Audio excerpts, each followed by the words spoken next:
అందరికీ నమస్కారం.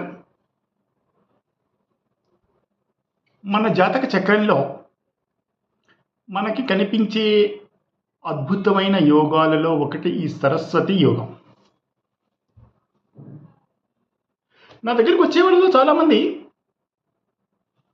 మా జాతక చక్రంలో మహారాజ యోగం ఉందా, అఖండ సామ్రాజ్య యోగం ఉందా, లేకపోతే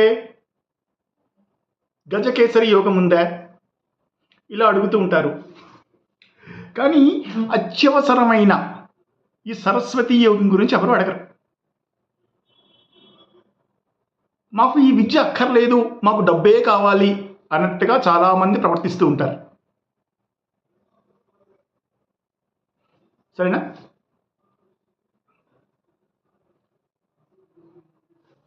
చిన్నప్పుడు పద్యం చదువుకున్నట్టు గుర్తు, నాకు పద్యం సరిగ్గా నాకు గుర్తులేదు. ఇంటి యజమానికి ఆ ఇంట్లో, రాజుకి ఆ దేశంలో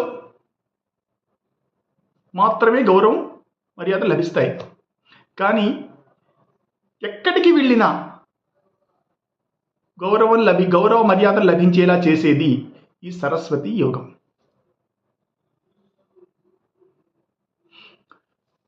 సో ఎలాంటి గ్రహాలు ఎలాంటి స్థితుల్లో ఉంటే ఈ సరస్వతి యోగం మనకి పడుతుంది, పట్టే అవకాశాలు ఉన్నాయి.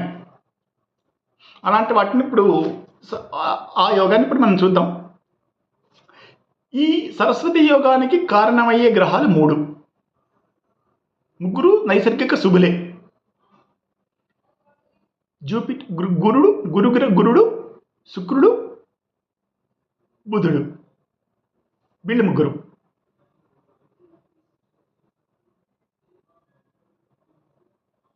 ఇప్పుడు కండిషన్ 2. ఇందులో ఈ గురుగ్రహం తన స్వక్షేత్రాలలో కానీ ఉండాలి, అంటే ధనుర్రాశిలో, ధనుర్ లగ్నంలో కానీ, మీన లగ్నంలో కానీ ఉండాలి, మీన రాశిలో కానీ ఉండాలి, ధనుర్రాశిలో కానీ మీన రాశిలో కానీ ఉండాలి. లేకపోతే తన మిత్రక్షేత్రాల్లో ఉండాలి.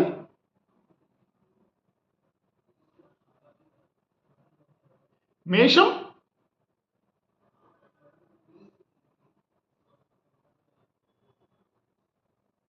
స్కార్పియో అందులో అయినా ఉండాలి. లేకపోతే కర్కాటక సింహ లగ్నంలో అయినా ఈ గురుడు ఉండాలి.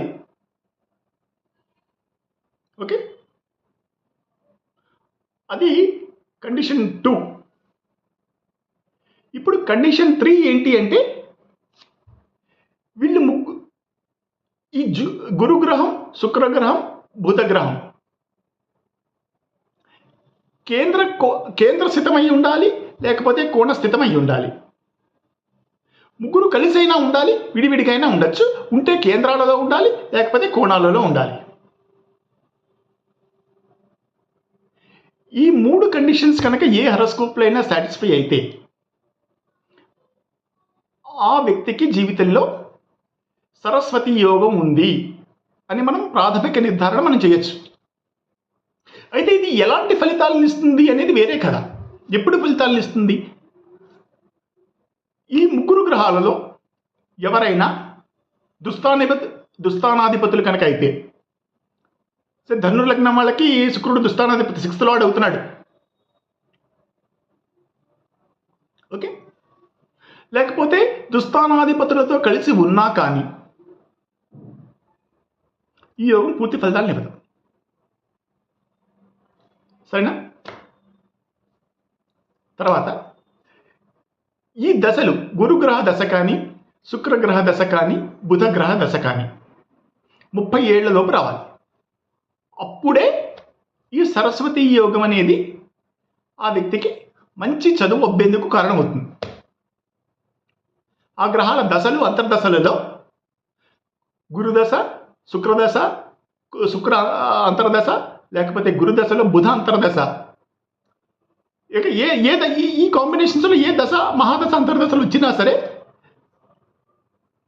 ఈ సరస్వతి యోగం అనేది ఆ రోజుకి ఉన్న గ్రహచారాన్ని బట్టి ఫలితాలను ఇస్తుంది. సో మనం ఒక వ్యక్తి జాతకం చూసి ఈ యోగం నీకు ఉంది అని చెప్పేది ఒక ప్రాథమిక నిర్ధారణ మాత్రమే.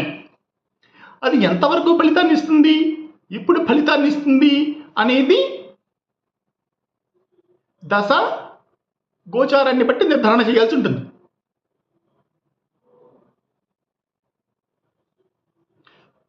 నేను చూపిస్తున్నాను కదా ఒక హెరాస్కోప్, చూడండి. ఈ హెరాస్కోప్లో గురుగ్రహం తన స్వక్షేత్రమైన మీనరాశిలో ఉంది, 4వ ఇంటి ఉంది. శుక్రగ్రహం 9వ ఇంటి ఉంది, కోణం. అలాగే బుధగ్రహం దశమ స్థానంలో ఉంది, అది కూడా కేంద్ర స్థానమే. సో ఈ వ్యక్తికి గురుగ్రహ దశ కానీ, శుక్రగ్రహ దశ కానీ, బుధ మహాదశ కానీ నడుస్తున్నప్పుడు ఈ యోగం మంచి ఫలితాలు ఇచ్చే అవకాశం ఉంటుంది, ఆ రోజుకి ఉన్న గోచారాన్ని బట్టి.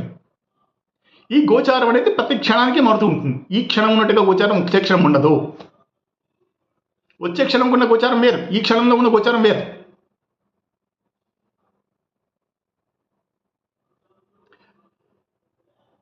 సో ఈసారి ఎప్పుడన్నా మీరు మీ జ్యోతిష్కుని కలిసినప్పుడు నా జాతకంలో రాజయోగం ఉందా, గజకేసరి యోగం ఉందా, అఖండ సామ్రాజ్య యోగం ఉందా అని అడగండి. నా జాతక చక్రంలో సరస్వతి యోగం ఉందా అని అడగండి.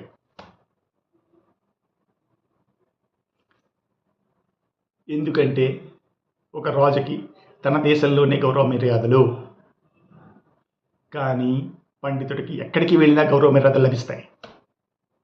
సరేనా? Thank you for watching.